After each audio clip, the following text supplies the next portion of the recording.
Yes बच्चों, कल हमने एक चैप्टर स्टार्ट किया। बेटा एरिन एसी चला है, गेट लगा दे। एसी तो चल ही रहा है, गेट लगा दे बस। चलो, आपको लास्ट क्लास में बेटा एक नया चैप्टर स्टार्ट करवाया जिसका नाम था इंडियन इकोनॉमी बिटवीन 1950 टू 1990 कि भारत की अर्थव्यवस्था 1950 से लेकर 1990 तक कैसी थी, हमारी इकोनॉमी इस दरमियान किस तरीके से मूव करी। इसमें मैंने आप लोगों को कहा कि ये चैप्टर पढ़ने से पहले, इंडियन इकोनॉमी पढ़ने से पहले हमें ये पढ़ना ज़रूरी है कि कोई भी देश की इकोनॉमी कितने प्रकार की हो सकती है, टाइप्स ऑफ इकोनॉमी। तो कल मैंने आपको बताया इकोनॉमी कितने तरह की होती है, 3 तरह की इकोनॉमी होती है। पहली कौन सी होती है? Capitalist economy, very good. दूसरी कौन सी होती है? सोशलिस्ट। और तीसरी होती है मिक्स्ड इकोनॉमी। कल मैंने आपको कौन सी पढ़ा दी थी? सोशलिस्ट। एक बार रिवाइज कर लेते हैं। सोशलिस्ट इकोनॉमी में, शौर्य इधर ध्यान दे, सोशलिस्ट इकोनॉमी में, सॉरी कैपिटलिस्ट इकोनॉमी में सारे means of production private sector के हाथ में होते हैं। किसके हाथ में होते हैं? प्राइवेट सेक्टर जो बोलेगा वो काम होगा। सेकंड, इस इकोनॉमी में किस मोटिव से काम किया जाता है? प्रॉफिट मोटिव से। किस मोटिव से काम किया जाता है? प्रॉफिट मोटिव से। ठीक है, पहले तो प्राइवेट ओनरशिप रहेगी। क्या रहेगी? नंबर 2, प्रॉफिट मोटिव से काम किया जाएगा। किस मोटिव से? नंबर 3, कंज्यूमर सोवर्जिनिटी होगी। क्या होगी? इस मार्केट का किंग कंज्यूमर होगा, जो वो बोलेगा वो चाहेगा वो करेगा। इस मार्केट में कंपटीशन होगा। क्या होगा? और एक इनकम, और सारी चीजें प्राइस मैकेनिज्म से सॉल्व होंगी। किससे सॉल्व होंगी? बोल, प्राइस मैकेनिज्म के बारे में कल क्या बताया था? What is price mechanism? नहीं, डिमांड सप्लाई फोर्सेस, याद रखना। क्या? All the major problem of economy like what to produce, how to produce, for whom to produce. सुनो इधर, क्या बनाना है, किस क्वांटिटी में बनाना है, बनाने के लिए टेक्नोलॉजी कौन सी यूज करनी है, ये प्रॉब्लम है हमारी। इन सारी प्रॉब्लम का सॉल्यूशन क्या है? Price mechanism. जैसे कल मैंने आपको कहा कि इकोनॉमी में मैक्सिमम चीज़ें डिमांड सप्लाई से ही चलती है। मैंने आपको कल एक एग्जांपल दिया कि जब मैं 11 साल पहले इकोनॉमिक्स पढ़ाता था तो फीस अलग थी, आज फीस अलग है। इन 11 सालों में, ठीक है, ये फीस में जो अंतर आया है ये किस वजह से आया है? Demand supply forces. इन्फ्लेशन बढ़ रहा है, डिमांड बढ़ रही है, सप्लाई कम हो रही है, ये सब चीज़ों की वजह से प्राइस का फ़र्क आता है। 1 साल पहले आपने ये माइक खरीदा और आज 1 साल बाद ये माइक उतने का ही मिलेगा आपको? नहीं मिलेगा, इंक्रीज होगा, डिक्रीज होगा। क्यों होगा? डिमांड सप्लाई की वजह से। किस वजह से? तो डिमांड सप्लाई फोर्सेस की वजह से जो इकोनॉमी में चेंजेस आते हैं उसको प्राइस मैकेनिज्म बोलते हैं। क्या बोलते हैं? और लास्ट मैंने इंपॉर्टेंट बताया था, इस मार्केट में अनइक्वल डिस्ट्रीब्यूशन होता है। क्या होता है? किस चीज का अनइक्वल डिस्ट्रीब्यूशन? इनकम और वेल्थ का। किसका? कैपिटलिस्ट इकोनॉमी की सबसे पहली बार चर्चा किसने करी थी? एडम स्मिथ ने। याद रखना, एडम स्मिथ कैपिटलिज्म मॉडल के बहुत बड़े एडमायरर थे। उनका ये मानना है कि किसी भी देश में सारे रिसोर्सेस को चलाने के लिए प्राइवेट सेक्टर काफ़ी है, सरकार की ज़रूरत नहीं। लेकिन मुझे एक बात बताओ, क्या उनका ये मानना सही था? क्या वो सही थे? बाद में ऐसा पता चला कि भैया गवर्नमेंट होनी चाहिए, क्योंकि मार्केट को अगर अपने दम पे छोड़ दोगे तो मार्केट फेलियर हो जाएगा। क्या हो जाएगा? आज अगर डिमांड सप्लाई से हर चीज़ का प्राइस निकल रहा है भाई साहब, लेकिन अगर मान लो ये प्राइस अनइवनली हाई हो गया तो इसे कंट्रोल करने के लिए कोई तो होना चाहिए। और इकोनॉमी में एकदम से डिप्रेशन आ गया, सब चीज़ें बंद हो गई, तो प्राइस एकदम से लो हो गया, तो अगर हम प्राइस के एकदम निचले स्तर पे चले गए या एकदम ऊंचे वाले स्तर पे चले गए तो उस स्थिति से निकालने का काम सरकार करती है। इसीलिए सरकार का होना ज़रूरी है। तो कैपिटलिज्म मॉडल ये था। और अब अपन दूसरा और तीसरा आज पढ़ेंगे, सोशलिस्ट इकोनॉमी, और उसके बाद पढ़ेंगे मिक्स्ड इकोनॉमी। पहले कौन सी पढ़ेंगे? कौन सी पढ़ेंगे? Mixed economy. और उसके बाद आज इकोनॉमिक प्लानिंग और प्लानिंग कमीशन की भी बात करेंगे। अभी यहाँ तक जनरल बात चल रही है, इसके बाद इंडियन इकोनॉमी की बात करेंगे। किसकी बात करेंगे? देखो, सोशलिस्ट इकोनॉमी, जस्ट इसका उल्टा करते जाओ। यहाँ देखो, it is the economy in which all means of production are co-owned by central authority। Socialist economy मतलब जिसमें सारे मीन्स ऑफ प्रोडक्शन एक सेंट्रल अथॉरिटी के हाथ में होंगे, और आपको जो भी काम शुरू करना है, जो भी कुछ करना है, उस सेंट्रल अथॉरिटी की परमिशन से करना पड़ेगा। उसे अपन कौन सी इकोनॉमी बोलते हैं? सोशलिस्ट। कौन सी बोलते हैं? Socialist economy. अब मैंने आपको कहा था, सुनो इधर बेटा, इधर देख, सोशलिस्ट इकोनॉमी जवाहरलाल नेहरू को पसंद थी, तो उन्हें इंडियन इकोनॉमी को सोशलिस्ट रखना था। लेकिन उस समय जब हम आज़ाद हुए, उस समय सोवियत यूनियन एक सोशलिस्ट इकोनॉमी थी। यूएसएसआर सुना है तुमने? ठीक है, सोवियत यूनियन यूएसएसआर का पुराना नाम, ठीक है। और फिर यूएसएसआर भी अलग हो गया, और उससे फिर बहुत सारे अलग अलग देश बन गए। तो पहले ये पूरी सोवियत यूनियन एक थी, ठीक है। यूएसएसआर बहुत बड़ा था, ठीक है। अब उसके छोटे छोटे देश बन गए, तो वो पावर, अभी भी यूरोपियन यूनियन तो है ही, ठीक है। यूरोप की जितनी भी कंट्रीज उन्होंने यूनियन बना रखी है, ठीक है। स्पेन हुआ, इटली हुआ, ठीक है, अर्जेंटीना हुआ, ये सब उसके पार्ट है, ठीक है। इन सारी कंट्रीज ने मिलकर एक यूरोपियन यूनियन बना रखी है, और इन कंट्रीज में यूरो चलता है सब जगह। यूरोपियन यूनियन ही एक ऐसी यूनियन है जहाँ एक से ज़्यादा कंट्रीज में एक से ज़्यादा करेंसी चलेगी। इन सबकी अपनी खुद की करेंसी भी है और यूरो भी है, ठीक है। तो जब ये यूएसएसआर था, उस समय पे सोशलिस्ट इकोनॉमी थी। सारे मीन्स ऑफ प्रोडक्शन और मीन्स ऑफ कंजम्पशन सरकार के हाथों में थे। अब आपको कोई भी काम करना है तो सरकार की परमिशन से करना पड़ेगा। तो ये सोवियत यूनियन का जो सोशलिज्म मॉडल था, जवाहरलाल नेहरू को ये पसंद नहीं आया। उसने कहा कि अगर हम सारी चीज़ें अपने कंट्रोल में ले लेंगे तो प्राइवेट सेक्टर कभी आगे ही नहीं आ पाएगा, और प्राइवेट सेक्टर आगे नहीं आएगा तो कंपटीशन खत्म हो जाएगा। आज आप सोचो, आपको जो सर्विसेज मिलती है, प्राइवेट सेक्टर ना होता तो वो मिल पाती? कई सारी जगहों पे आपको लगता है ना कि प्राइवेट सेक्टर की होने से, जैसे आज मान लो सिर्फ मोबाइल में BSNL ही होता, जियो ना होता, एयरटेल ना होता, आइडिया ना होता, हम 5G तक पहुंचते, क्योंकि BSNL तो अभी तक भी नहीं पहुंचा, ठीक है। जब 3G 4G आ गया तो 2G में ही था। तो क्योंकि अब इसमें BSNL की गलती नहीं है, ऐसा कुछ नहीं है, सरकार के पास रिसोर्सेज लिमिटेड है।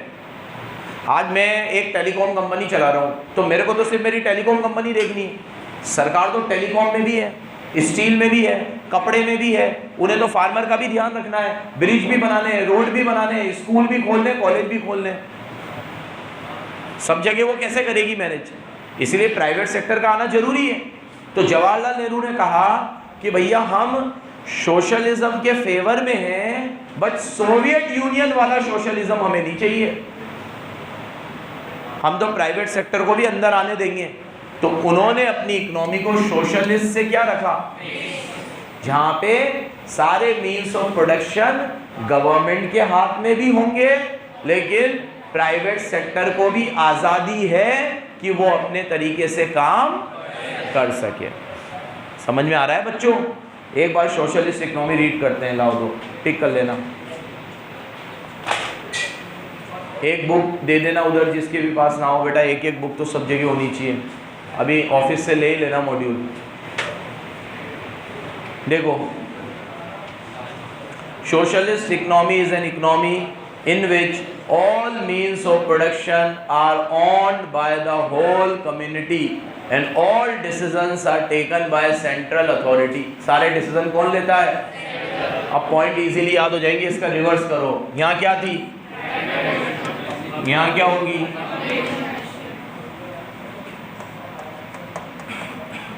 यहाँ किसके लिए काम करते हैं? यहाँ किसके लिए काम करेंगे? जब सरकार काम करेगी तो प्रॉफिट के लिए थोड़ी काम करेगी। अच्छा, प्रॉफिट के लिए काम करना होता तो इतनी सारी गवर्नमेंट कंपनीज है, वो लॉस में क्यों जाती? बहुत सारी गवर्नमेंट कंपनीज किस में जा रही है? लॉस में। क्योंकि भैया रेलवे खुद लॉस में चलता है। अब कभी आपके दिमाग में आता है रेलवे लॉस में कैसे जा सकता है?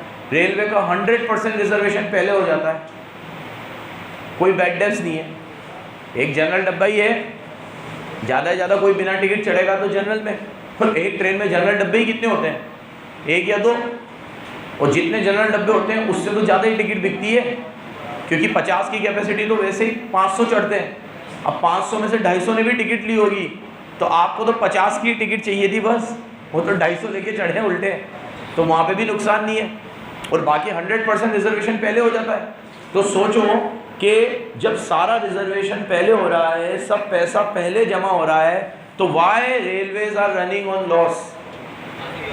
क्योंकि उनकी कॉस्ट ज़्यादा है। जो टिकट आपसे लिया जा रहा है ना, उसकी कॉस्टिंग उससे कई ज़्यादा है।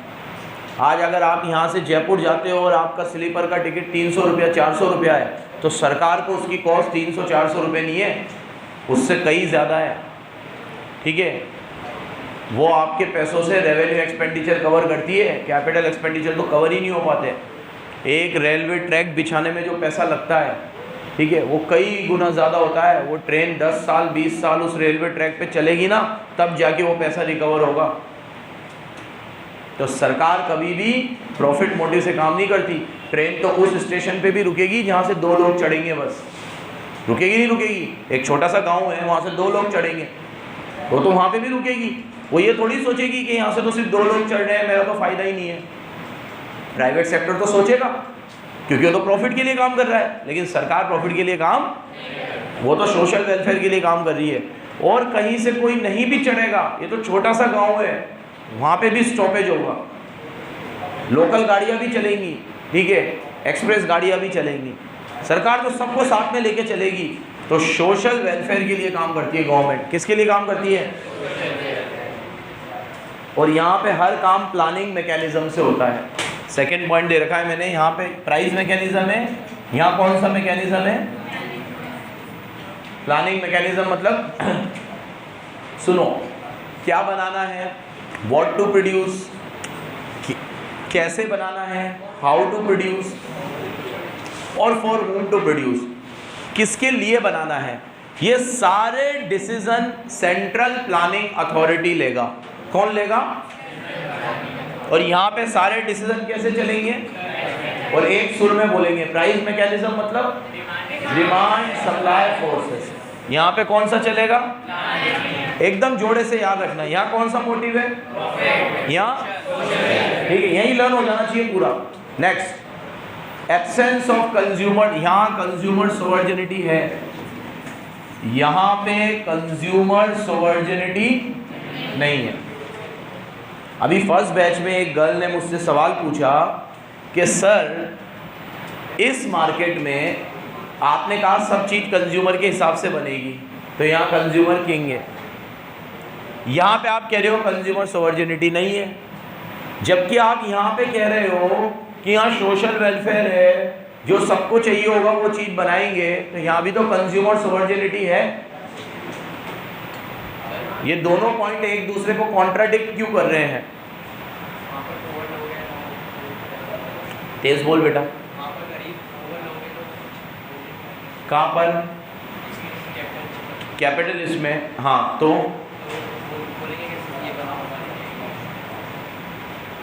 फिर तो वहां पे तो कंज्यूमर सोवर्जिनिटी है, तेरे अकॉर्डिंग तो नहीं हुई।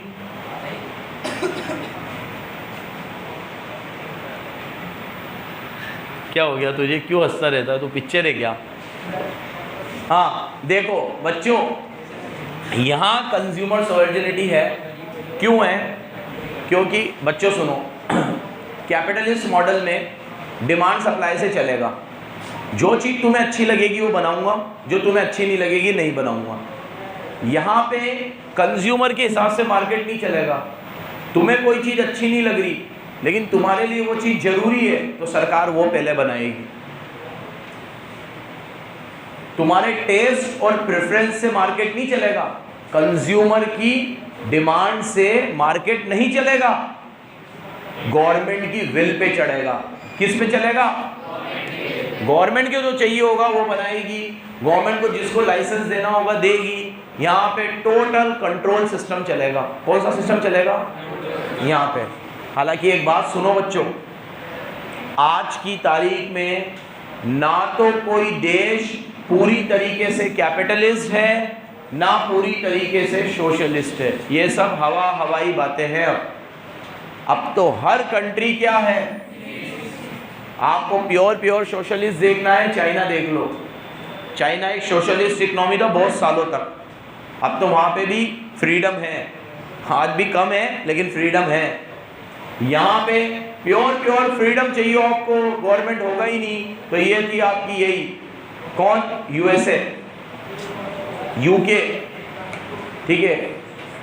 लेकिन ये सब चीज़ अब ये सारी कंट्रीज अब पूरी तरीके से कैपिटलिस्ट, क्योंकि यहाँ पे भी गवर्नमेंट हर चीज़ को कंट्रोल करती है। आप सोचो ना बेटा, सुनो इधर, 1929 में यूएसए में ग्रेट डिप्रेशन पीरियड आया। क्या आया? और यूएसए में जब डिप्रेशन पीरियड आया तो वो फैलते फैलते हर कंट्री में चला गया और हर कंट्री उसकी चपेट में आ गई। अब जब ग्रेट डिप्रेशन पीरियड आया तो बहुत सारी फैक्ट्रीज बंद हो गई, बहुत सारी इंडस्ट्रीज पे ताला लग गया, स्टॉक एक्सचेंज क्रैश हो गए, सरकारें गिर गई उस समय में, बहुत सारी चीज़ें हुई। तो उस समय ज़रूरत पड़ी कि भैया अपन मार्केट को ऐसे फ्री नहीं छोड़ सकते, क्योंकि जब मार्केट को फ्री छोड़ दोगे और मार्केट फिर क्रैश होगा तो फिर देख लो तुम क्या होता है। गवर्नमेंट होनी जरूरी। अभी बांग्लादेश की हालत देखो, ठीक है, प्राइम मिनिस्टर ने रिज़ाइन कर दिया है, गवर्नमेंट ख़त्म है, तो देखो क्या अफला तफली मची हुई है। पीएम हाउस पे चले गए लोग, पीएम हाउस पे, ठीक है, वहाँ पे कितना मुश्किल होगा। जैसे अपन तो अपने हिसाब से जज कर सकते हैं कि एक प्राइम मिनिस्टर मैंशन तक पहुँचना कितना मुश्किल काम है। वो अंदर घुस गए, सब वेंडलाइज कर दिया। वहाँ के क्रिकेटर्स जो है, वो एक क्रिकेटर था पहले, तुम लोग देखा होगा, मशरफ मुर्तज़ा, एक बॉलर था वहाँ का, बांग्लादेश का फास्ट बॉलर, उसके घर में घुस के पूरा आग लगा दी उसको, ठीक है, मतलब उसके घर को आग लगा दी, ठीक है। सरकार होना बहुत जरूरी है। अब वहाँ पे अभी इलेक्शन का भी हाथों हाथ होंगे नहीं, तो एंट्रिंग गवर्नमेंट बनेगी, अभी केयर टेकर गवर्नमेंट, ठीक है। तो भैया एक सेंट्रल अथॉरिटी का होना जरूरी है और यहाँ पे वो सेंट्रल अथॉरिटी सारे काम करेगी। यहाँ कंज्यूमर सोवर्जिनिटी नहीं है। Next, no competition. यहाँ कंपटीशन था, सुनो इधर, और यहाँ पे कंपटीशन नहीं है। अब लास्ट सुन लो, यहाँ डिस्ट्रीब्यूशन अनइक्वल था, वहां पे भी डिस्ट्रीब्यूशन अनइक्वल है, लेकिन कंपैरेटिवली कम है। अगर आपने कॉपी में ये लिख दिया कि यहाँ अनइक्वल डिस्ट्रीब्यूशन है और यहाँ इक्वल है, तो आपको 0 मिलेगा, 0। किसी भी देश में इनकम का और वेल्थ का डिस्ट्रीब्यूशन इक्वल नहीं हो सकता। बोलो, किसी भी देश में इनकम का और वेल्थ का डिस्ट्रीब्यूशन इक्वल नहीं हो सकता। क्या ये पॉसिबल है कि जो मैं कमाऊं आप भी वही कमाओ? ठीक है, कैपेबिलिटीज़ का फ़र्क होगा, ठीक है, जिसमें जितनी काबिलियत होगी वो उतना कमाएगा।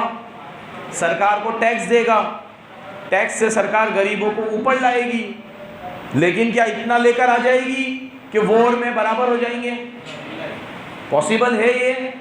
चलो ये किताब में भी पॉसिबल है क्या, रियलिटी में तो नहीं है। तो इसीलिए डिस्ट्रीब्यूशन यहाँ भी अनइक्वल था, यहाँ भी अनइक्वल है, लेकिन यहाँ कंपैरेटिवली अनइक्वालिटी थोड़ी सी पढ़ो। In this system, the earning of people differ according to nature of work and ability of worker. Income inequality are greatly reduced due to absence of ownership of private sector. यहाँ पे सब चीज़ें किसके हाथ में होती थी? तो यहाँ इनइक्वालिटी बहुत ज़्यादा थी, यहाँ थोड़ी सी कम है, क्योंकि यहाँ पे सरकार आपसे टैक्स ले लेगी और वो टैक्स गरीबों को दे देगी, तो थोड़ी बहुत इनइक्वालिटी क्या हो जाएगी? कम हो जाएगी। अब जल्दी से याद कर लो, इसको जोड़े से याद रखेंगे। कैपिटलिस्ट किसने दिया था ये model? Adam Smith. Socialist Karl Marx. यहाँ ओनरशिप प्राइवेट सेक्टर, यहाँ पब्लिक सेक्टर, यहाँ मोटिव प्रॉफिट मोटिव, यहाँ सोशल वेलफेयर, यहाँ पे कंज्यूमर सॉवर्निटी, यहाँ कंपटीशन होगा, यहाँ इनकम का डिस्ट्रीब्यूशन, यहाँ पे भी, बट कंपैरेटिवली यहाँ प्रॉब्लम सॉल्व होगी। प्राइस मैकेनिज्म, यहाँ पे प्लानिंग मैकेनिज्म, ये याद रखना बराबर, सबसे इंपॉर्टेंट पॉइंट है। यहाँ प्रॉब्लम कैसे सॉल्व होगी? प्राइस मैकेनिज्म, और यहाँ पे प्लानिंग मैकेनिज्म मतलब सेंट्रल गवर्नमेंट डिसाइड करेगी, और प्राइस मैकेनिज्म मतलब मार्केट डिसाइड करेगा। कौन डिसाइड करेगा? डिमांड सप्लाई फोर्सेस के हिसाब से। किसके हिसाब से? समझ गए बच्चों? अब ये पैराग्राफ टिक कर लो। Although Pandit Nehru was an admirer of socialism, Pandit Nehru socialism के एडमायरर थे, but he was not in favour of adopting Soviet Union type of socialism. लेकिन उन्हें सोशलिज्म कौन सा वाला पसंद नहीं था? सोवियत यूनियन, क्योंकि सोवियत यूनियन में क्या था? All the means are owned by government. Underline करो।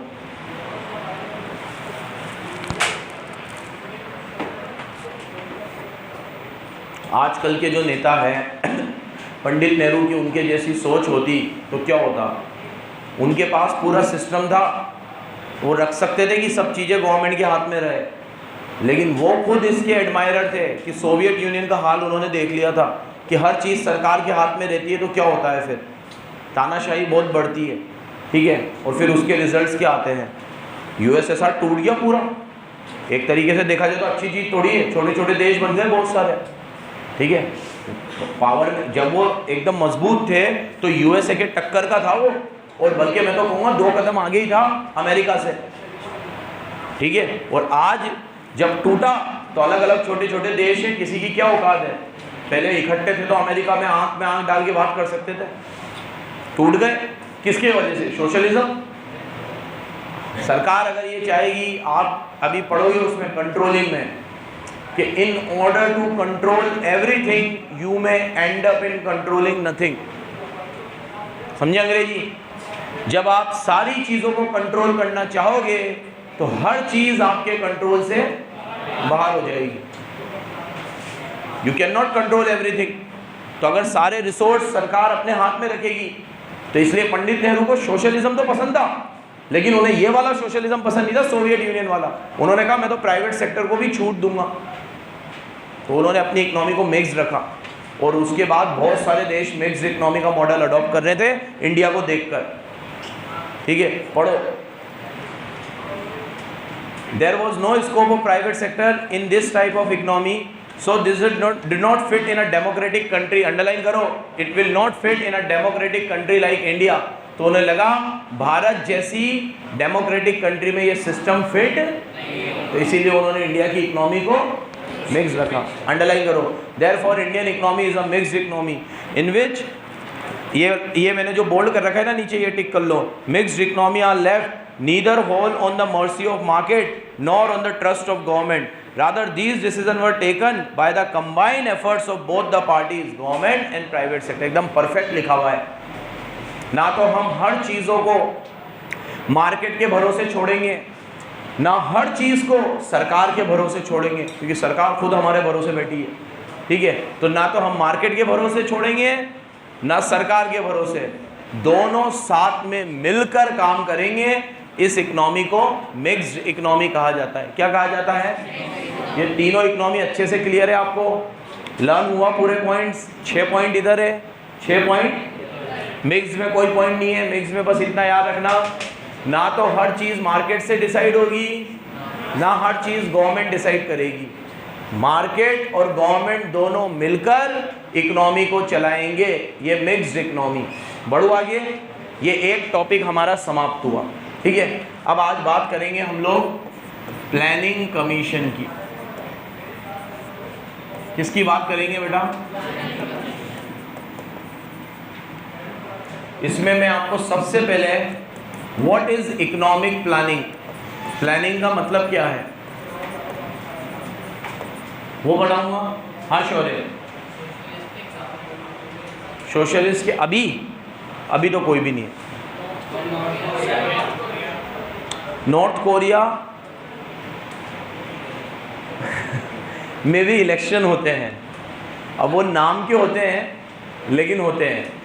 तो आप ऐसा सर्च करोगे ना कि कोई है तो वो नॉर्थ कोरिया को भी डेमोक्रेटिक कंट्री बताएगा, क्योंकि नॉर्थ कोरिया में इलेक्शन होते हैं अभी भी। लेकिन इलेक्शन कैसे होते हैं कि वो जो किंग जोंग उंग है, कौन है वो, किंग जोंग उंग, ठीक है, तो वो जो तानाशाह है वो खुद ही खड़ा होता है, उसके उसके अगेंस्ट में जो भी खड़ा होता है उसका खौफ इतना है कि उसको वोट नहीं मिलते, और अगर 15-20 जनों ने उसको वोट दे दिया और उसको पता चल गया तो अगले दिन खुशखबरी आती है, ठीक है, कि ये अब नहीं रहे।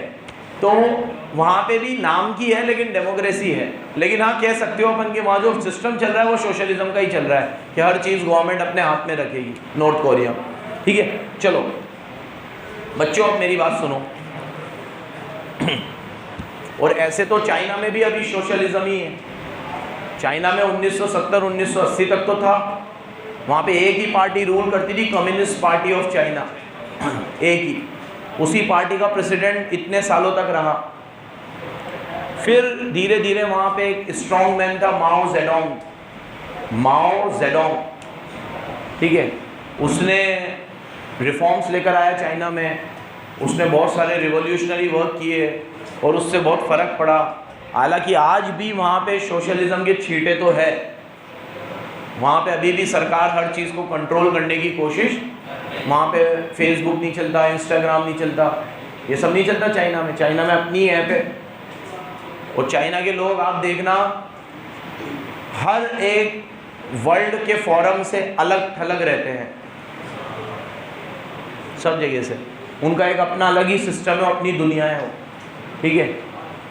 उनको अलग दूसरी चीज़ों से, क्योंकि सरकार चाहती ही नहीं है, ठीक है। कोविड भी अपन को कितनी लेट पता चला, चाइना ने, मतलब ये मान लो जनवरी से शुरू हो गई थी वहाँ पे मौत की दास्तान, अपन को पता लगते लगते फरवरी हो गया, और फिर अपने यहाँ लॉकडाउन लगते लगते मार्च आ गया। कब लगा था लॉकडाउन? 25 मार्च को लगा था ना, 21 मार्च बराबर याद है, पूरा हिफ्स करके बैठा है वो। अगले दिन एग्ज़ाम था तो ये तो याद रहेगा ही से, क्या खुशी हुई होगी यार। चलो तो बच्चों,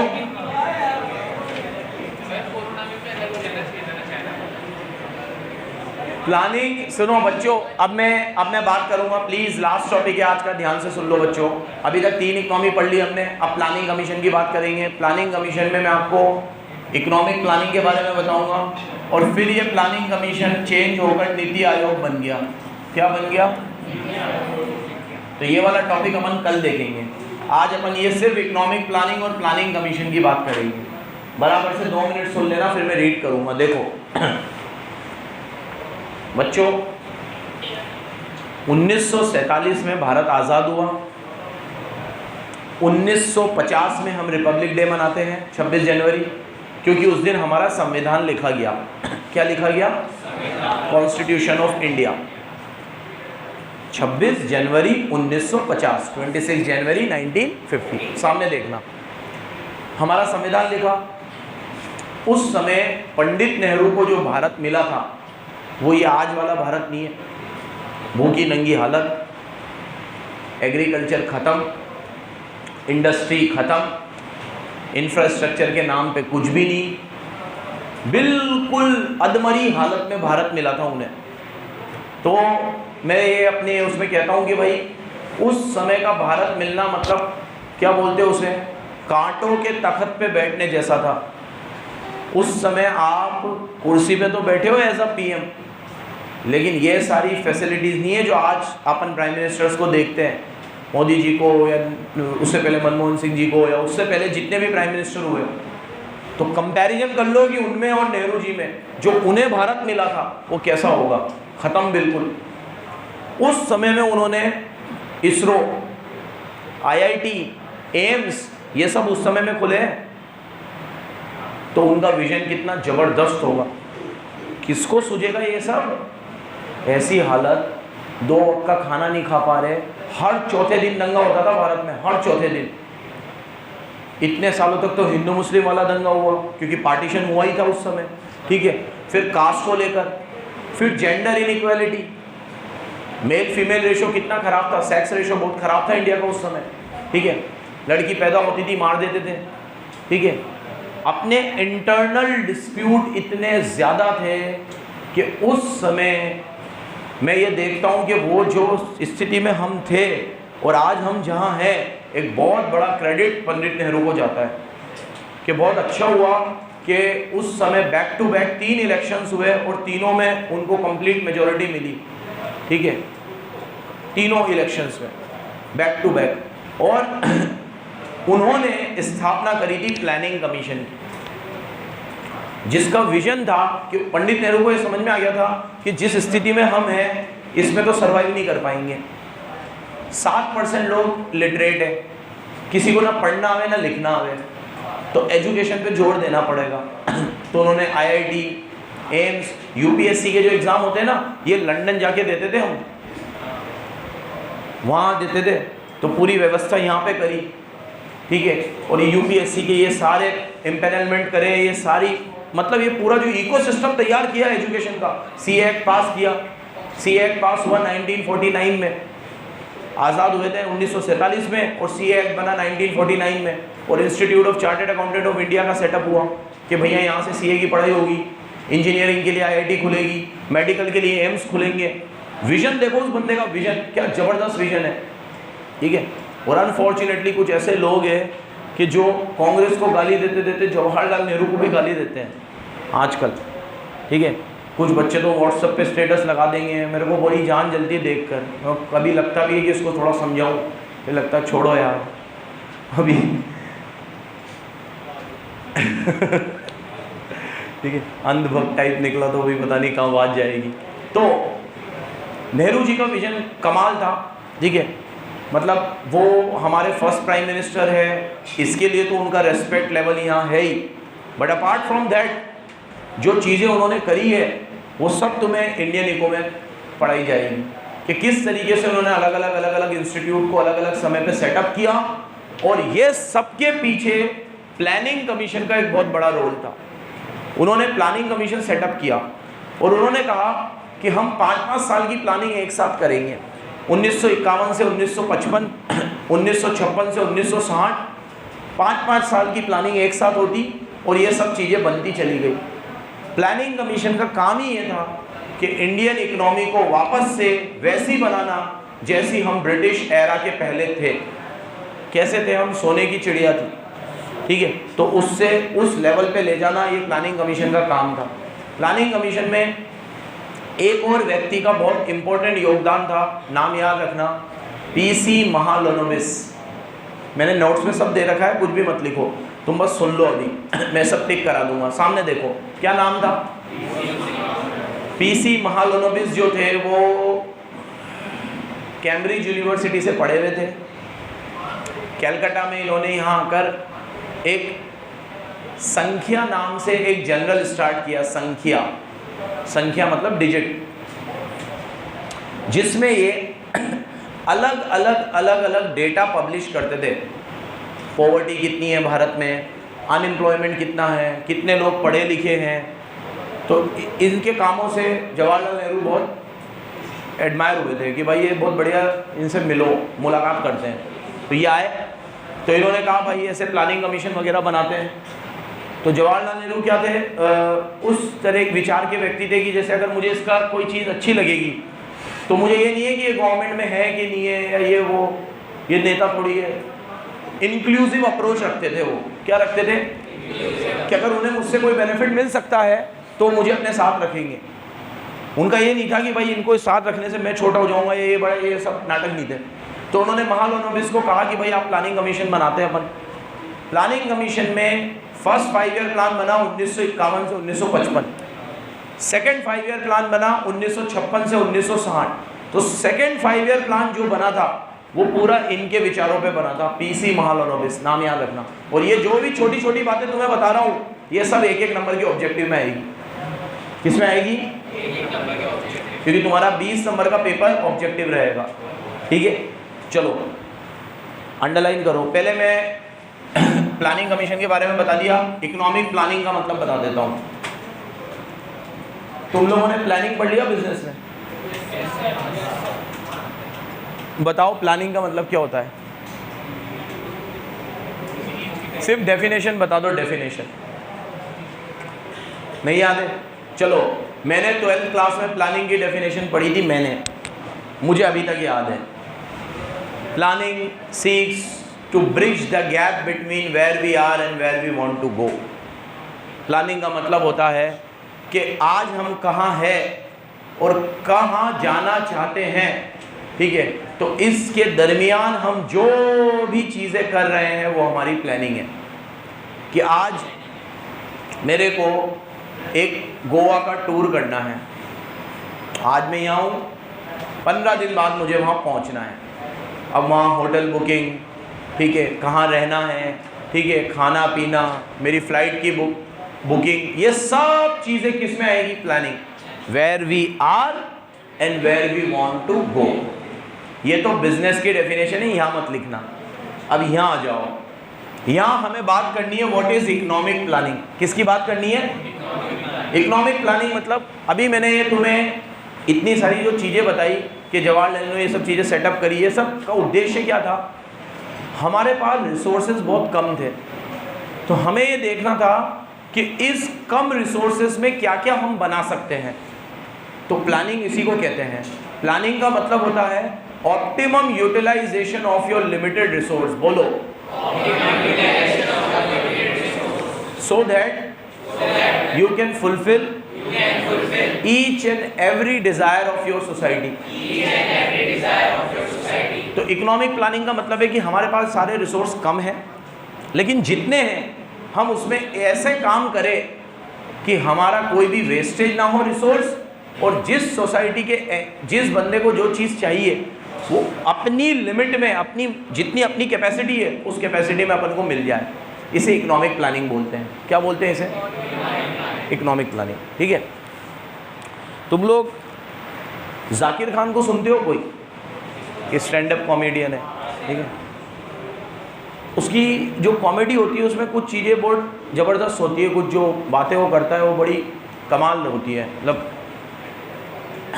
वो बंदा मुझे अपने आप में एक किताब लगता है। उसकी जो भी बातें होती है वो बड़ी कॉमन होती है, लेकिन उसने एक किसी इंटरव्यू में या किसी चीज़ में उससे पूछा किसी ने कि मतलब आपको जब बचपन में आपने जब गरीबी देखी और आज आप ये स्टारडम देखते हो तो आपको इसमें क्या फ़र्क दिखता है? ये सब कुछ सवाल पूछा। सवाल मुझे याद नहीं है, जवाब याद है मुझे। जवाब उन्होंने ये दिया कि मैंने कभी गरीबी देखी ही नहीं। आपको किसने कहा मैंने गरीबी देखी? बोला मेरे पिताजी की जो इनकम थी उसमें जो भी बेस्ट वो मुझे दे सकते थे उन्होंने वो दिया, तो मुझे कभी ऐसा लगा ही नहीं कि उन्होंने मुझे कभी कोई चीज़ कम दी है, क्योंकि वो अपनी कैपेसिटी में मुझे जो दे सकते थे अपना बेस्ट ही दिया है उन्होंने, ठीक है। मेरे को बड़ी अच्छी बात लगी कि हम लोग अपनी एक्सपेक्टेशंस उन पे थोपते हैं कि भाई ये मुझे ये दिला दो वो दिला दो, लेकिन तुम उनके हिसाब से देखो कि उनकी जो इनकम है वो पूरी आपको दे दी। अब जो चीज़ वो कर सकते थे वो तो सब कुछ उन्होंने किया, तो मुझे ये क्यों लगे कि मुझे उन्होंने कम दिया? बेहतरीन दिया जो भी दिया, ठीक है। तो यहाँ पे से क्यों बता रहा हूँ, हमारे पास रिसोर्सेज तो कम थे। अब इकोनॉमिक प्लानिंग क्या है कि जो चीज़ है उसे जितना बेहतर दे सकते हो उतना दे दो। कम तो है, कमी तो रहेगी। You can not make everyone happy, हम सबको तो खुश कर भी नहीं सकते, बट ऐसे तरीके से अपने रिसोर्सेज को यूज़ करे कि उसका जो मैक्सिमम यूटिलाइजेशन हो सकता है वो हो, और उसके लिए इकोनॉमिक प्लानिंग करनी पड़ेगी। देखो, economic planning means the way of organising and utilising the resources, ऐसे तरीके से अपने रिसोर्स को यूटिलाइज करना to maximum advantage in term of defined social end, कि सोसाइटी के हर बंदे को मैक्सिमम एडवांटेज मिले। क्या मिले? तो अगर मैं आपसे इकोनॉमिक प्लानिंग पूछूं तो आप दो बातें ज़रूर लिखोगे। पहला, यूटिलाइजेशन ऑफ रिसोर्स, और वो भी ऐसा यूटिलाइज करना कि सबको क्या मिले? वेरी गुड, क्या मिले? किसको? किसको? जो ज़्यादा से ज़्यादा हम दे सकते हैं वो दे। ये उद्देश्य सरकार का था। किसका था? हाँ बेटा, कुछ पूछ रहा है? अब इकोनॉमिक प्लानिंग में ये महालनोबिस वाला पूरा टिक कर लो। देखो मैनी डिस्टिंग्विश, ये टिक मत करना, ये टिक करो। PC Mahalanobis educated at the presidency college in Calcutta and Cambridge university in England. ये आ सकता है एक एक नंबर में। इन्होंने अपनी पढ़ाई करी थी कैम्ब्रिज यूनिवर्सिटी से और कलकत्ता से। इन्होंने अपना एक इंस्टीट्यूट चालू किया था, इंडियन इंस्टीट्यूट ऑफ स्टैटिस्टिक्स, ये टिक कर लो। इन्होंने अपना एक जनरल स्टार्ट किया था संख्या नाम से। क्या नाम था उसका, दिख रहा है तुम्हें ये, संख्या। एक एक नंबर के क्वेश्चन बनेंगे इसमें से। नेक्स्ट ये टिक करो अगले पैरा में। सेकेंड 5 ईयर प्लान इनके आइडियाज पे ही बेस्ड था। सेकेंड 5 ईयर प्लान इनके आइडियाज पे ही बेस्ड था, ठीक है। और अब प्लानिंग कमीशन के बारे में टिक कर लो। प्लानिंग कमीशन बना 1950, अरे 26 जनवरी 1950। फिर अंडरलाइन करो, टिल नाउ हमने 12 5 ईयर प्लान कंप्लीट कर लिए। कितने कंप्लीट कर लिए, 12। देखो पहला कहाँ से आया, 1951 से 55, फिर 56 से 56, 60, ऐसे 5-5 साल के बने। तो एग्जाम में आएगा कितने 5 ईयर प्लान कंप्लीट हो गए, 12 5 ईयर प्लान। कब तक, 2017। उसके बाद प्लानिंग कमीशन खत्म हो गया। मोदी जी जब पीएम बने तो उन्होंने प्लानिंग कमीशन की जगह पे एक नई चीज लिया है जिसका नाम है नीति आयोग। अब ये क्यों लाए, इसका क्या काम है, ये कल देखेंगे। समझ गए बच्चों, धन्यवाद।